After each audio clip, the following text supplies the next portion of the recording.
Assalamualaikum warahmatullahi wabarakatuh. Puji syukur kita panjatkan kehadirat Tuhan Yang Maha Esa karena limpahan rahmatnya sehingga saya dapat menyampaikan video presentasi ini dengan judul Akuntansi Persediaan.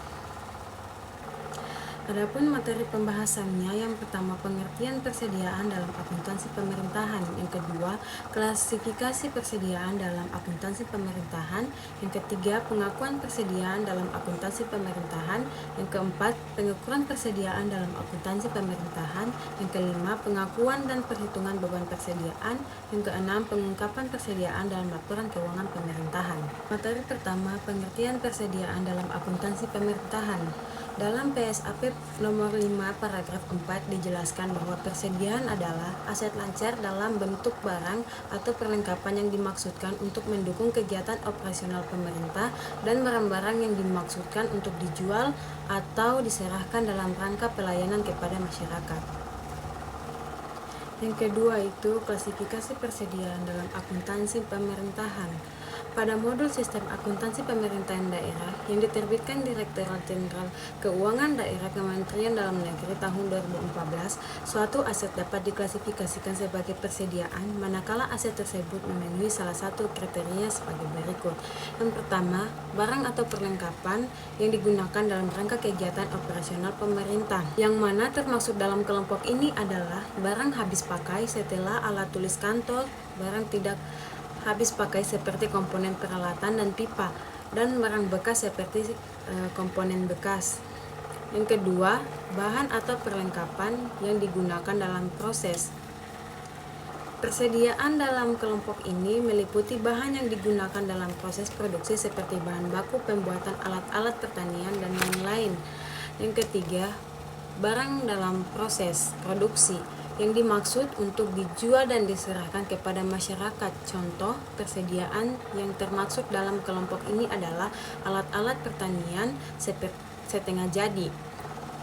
Yang keempat, barang yang disimpan untuk dijual kepada masyarakat dalam rangka kegiatan pemerintahan, misalnya hewan dan tanaman.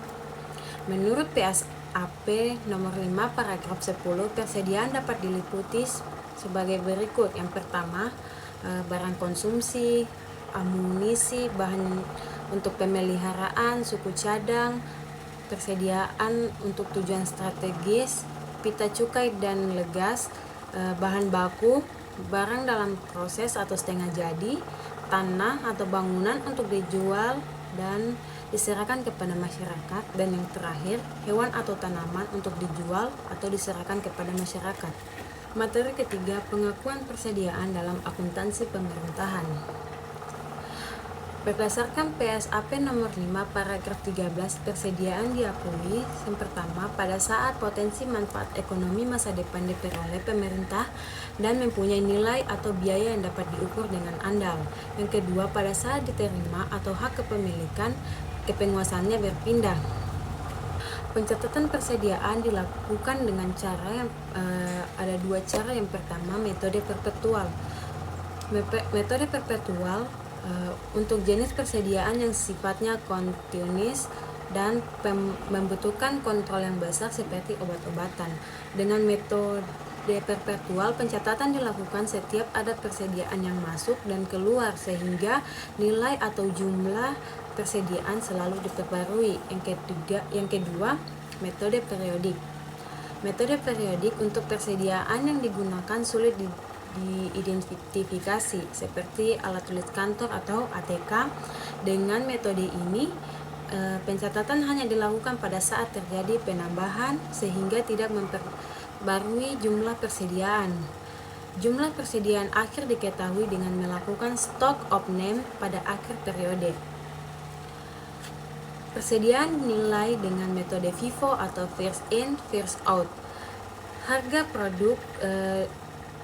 pokok dari bahan-bahan yang pertama kali dibeli akan menjadi harga bahan yang digunakan atau dijual pertama kali, sehingga nilai persediaan akhir dihitung dimulai dari harga pembelian terakhir.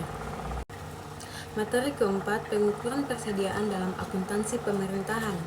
Berdasarkan PSAP nomor 5 paragraf 14 dan 15, persediaan disajikan sebesar Pertama, biaya perolehan. Biaya perolehan apabila diperoleh dengan pembelian. Yang kedua, biaya standar. Biaya standar diperoleh apabila diperoleh dengan memproduksi sendiri. Yang ketiga, nilai wajar apabila diperoleh dengan cara lain seperti donasi atau rampasan. Biaya perolehan persediaan meliputi harga pembelian, biaya pengangkutan, biaya penanganan, dan biaya lainnya yang secara langsung dapat dibebankan pada perolehan persediaan. Potongan harga, rabat, dan lainnya yang serupa mengurangi biaya perolehan. PSAP nomor 5 paragraf 19. Biaya standar persediaan meliputi biaya langsung yang terkait dengan persediaan yang diproduksi dan biaya tidak langsung yang dialokasikan secara sistematis berdasarkan ukuran-ukuran yang digunakan pada saat penyusunan rencana kerja atau anggaran. Ini menurut PSAP nomor 5 paragraf 22. Persediaan hewan dan tanaman yang dikembangbiakan dinilai dengan menggunakan nilai wajar. Harga atau nilai wajar persediaan meliputi nilai tukar aset atau penyelesaian kewajiban antar pihak yang memahami dan berkeinginan melakukan transaksi wajar. Ini menurut PSAP nomor 5 paragraf 23 dan 24. Materi kelima, pengakuan dan perhitungan beban persediaan. Berdasarkan PSAP nomor 5 paragraf 22 sampai 24 dikatakan bahwa beban persediaan dicatat sebesar pemakaian persediaan. Perhitungan beban persediaan dilakukan dalam rangka penyajian laporan operasional. Dalam hal pencatatan persediaan, pemerintah diperbolehkan menggunakan dua metode, yaitu metode perpetual dan metode periodik. Yang pertama, metode perpetual. Setiap pemakaian persediaan langsung dicatat sebagai beban. Penilaian menggunakan FIFO atau first in, first out. Dari transaksi tersebut, beban dihitung terpakaian sebagai berikut. Perhitungannya 25 Januari 2 kali 10.000 tambah 8 kali 12.000 menghasilkan 116.000. Pada tanggal 20 Februari 5 kali 12.000 sama dengan 60.000. Pada tanggal 30 April 5 kali 12.000 tambah 3 kali 13.000 sama dengan 123.000. Tanggal 29 Juni 4 kali 13.000 sama dengan 52.000. Jadi total beban persediaan 116.000 tambah 60.000 tambah 123.000 tambah 52.000 menghasilkan 315.000. Metode yang kedua yaitu metode periodik. Pemakaian tidak dicatat satu persatu.